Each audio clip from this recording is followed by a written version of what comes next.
In just the last few minutes, they moved out some of those cars, and you can get a better shot of where that derailment actually happened down there. That sent 4 people to the hospital. All these windows are shattered. I mean, this tornado tore through every room of this house. This marks just one of the boundary points where these scalpers can come and hold up these signs to sell tickets all week. Behind this black car is where Campbell says he found the baby girl in her car seat, and right next to that was a baby bag full of medical records and a Social Security card. This type of lettuce has 10 times more nutrients than iceberg lettuce, which means healthier lunches for students at Burke County schools. And the coroner is still trying to get in touch with that family to release the identity, but even then the body was burned so badly they can't even tell if it's a male or female at this point. Right now we're told this is the hottest item on the tour, and in the next 2 weeks all of these are expected to fly off the shelves. This is a sight you rarely see at Augusta National Golf Club.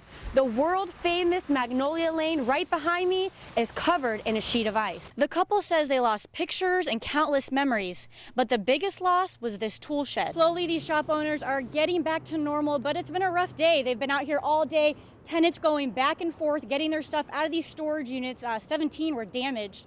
And you can see all these chunks of roof around me still lying here waiting to be cleaned up. There is still a lot to do. One by one, the locks were sawed off these storage units.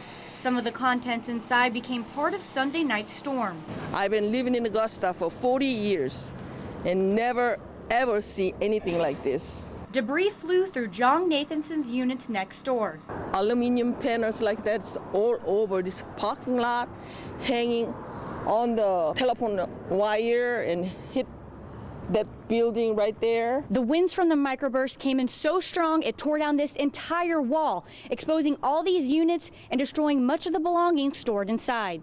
The roofs wound up coming over and bounced over on our building, and some of them landed on the power lines. Rick Mann, owner of Frame It Now, stood with Georgia Power workers for hours to get the power back up and running on Monday. And I was really surprised that I didn't have any damage at all inside.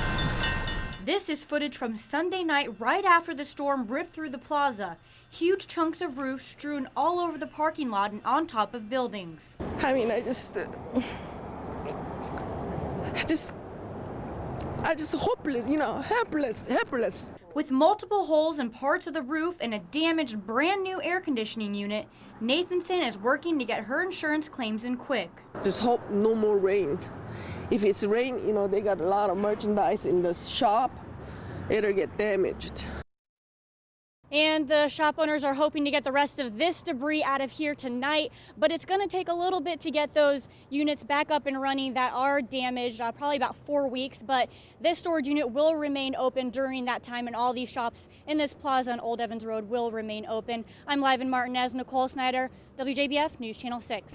In just the last few minutes, they moved out some of those cars, and you can get a better shot of where that derailment actually happened down there. That sent 4 people to the hospital earlier. 2 of those were airlifted to Georgia Regents University. Their conditions are unknown at this time. 2 people were sent to a local hospital here in Sandersville. Now, both of those trains were Norfolk Southern trains. One of the trains was coming out of Atlanta, headed to Savannah, and the other one was a local industrial train that was carrying wood chips and scrap metal. Now, there are a total of 3 derailed locomotives and 3 derailed cars. There is no hazmat situation at this point, but there is a diesel fuel leak where that collision happened that may be causing a little trouble. Crews are trying to assess that situation right now and trying to see what they can do as far as cleanup and getting these trains re-railed and moved out. Right now, I'm live in Sandersville. Nicole Snyder for WJBF News Channel 6.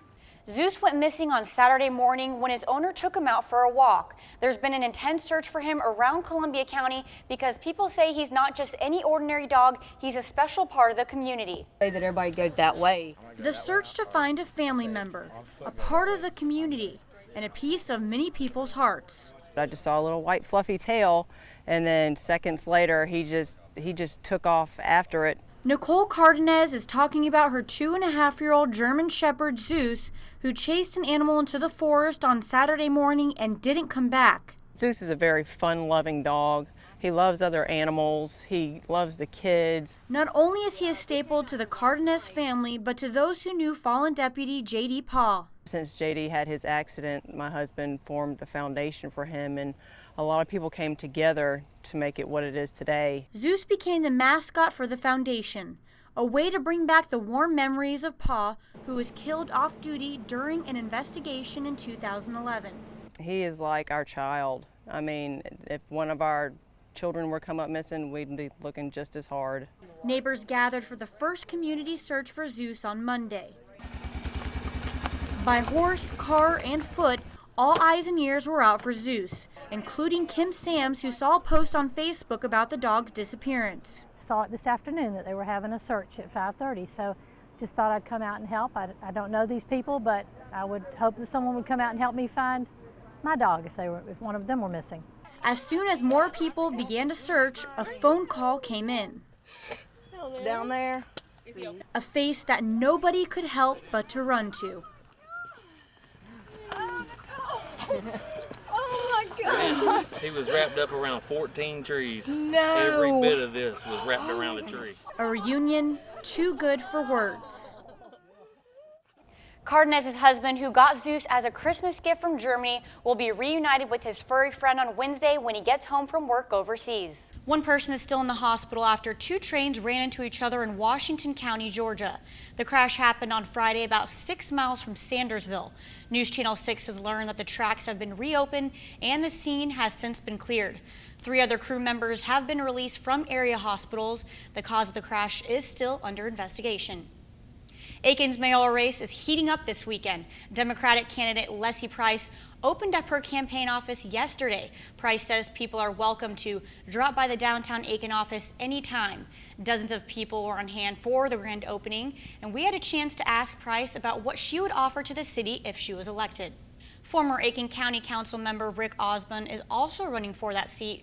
Current Mayor Fred Kavanaugh announced in May that he will not seek re-election. He's held that seat since 1991.